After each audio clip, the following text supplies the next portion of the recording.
Bound ni Locsin. Wala makita. Baldavid has it. Baldavid spins, fires. Pabalik! Woo! Woo! Ano yan? Hold up down. Teka muna. Check muna natin kung counted ang tira. Baldavid. Oh, it will count. The referee said it will count. Yes, that's official. And this is the biggest comeback of any team sa history nito McDonald's PB All-Filipino Cup. And it took the guts of Baldavid. Ang guy na hindi masyadong maganda ang inilalaro. Oh yes, historic game here. I've never seen a game like this for a long time. Ito si Baldavid talaga. Tinatiming niya na nagtatrabaho ko para makalason. And that's the big boss.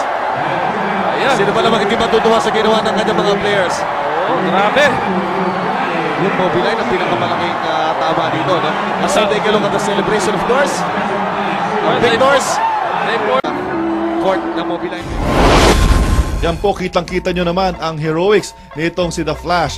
Baldavid with 2 seconds remaining. Nakalusot pa dun sa depensa para ibigay ang panalo sa Barangay Ginebra. Ang final score 82-81. Pero sabi mo, Val, may natatandaan ka, naramdaman mo nung pagkatapos yung panalo na yan. Ano nga ba yun? Stiff neck yun pagkatapos. Kanya naman talagang dambahan. Pero kung di sa pasan ni Noli, hindi mangyayari. Ay, ikaw rin pala nga pala. Si Noli rin ang... Tsaka syempre yung offense ni Elmer, talagang boom na boom siya nun. Oo. Malaking bagay talaga yun. Oh, kasi nung...